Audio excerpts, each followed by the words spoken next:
but you are already on the path, not a path of certainty, but a path of discovery, a path few recognize and fewer still choose.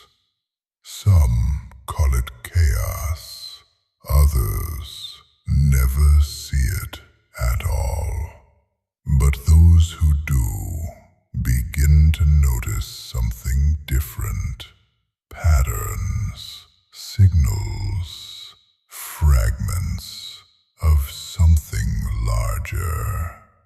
This is one of them. Why does someone else's success feel like your failure? Pause. Nothing has been taken from you. Nothing has been lost. And yet, you feel it. A quiet tension, a subtle resentment. Why? Picture this. You are walking your path, steady, focused. Then you look to the side, and you see someone ahead of you, further along, more successful, more recognized. And in that moment, your path feels smaller. This is the first obstacle: comparison. You measure your progress against someone else's position. You take two different journeys and treat them as if they are the same. So you push harder. You try to catch up. You imitate their path, their strategy, their pace, their direction. But something feels off, forced, because it is not your path. The second obstacle is more subtle. You do not envy those far above you. You envy those near you, those in your circle, your peers, because they feel close enough to compare, close enough to compete. So you narrow your focus. You watch them. You track them. You measure yourself constantly. Am I ahead, behind, equal? And in doing so, you lose sight of your own direction. The third obstacle is the deepest. You begin to believe, if they are ahead, I must be behind. If they succeed, I must be lacking. Their existence becomes your standard, and your identity begins to bend around it. So you try to prove yourself. You chase validation. You chase recognition.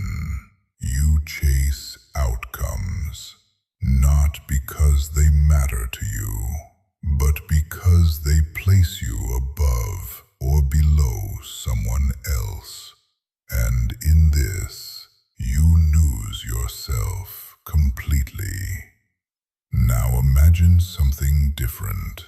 What if there is no shared path?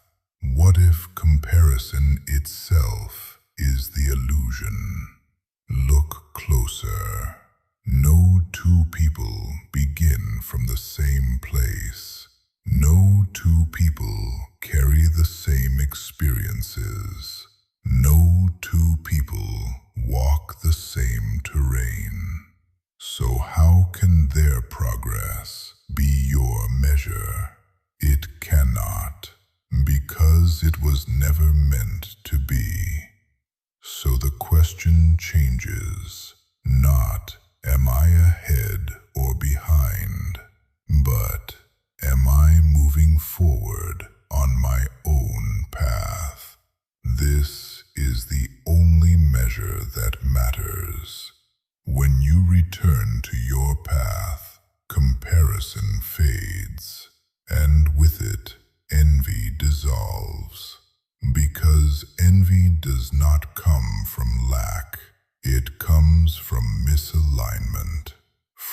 looking sideways instead of forward, from abandoning your path for someone else's. So ask yourself, if no one else existed, would you still walk this path? And if the answer is yes, then you are exactly where you need to be. You've seen a fragment, not the whole, but enough to begin.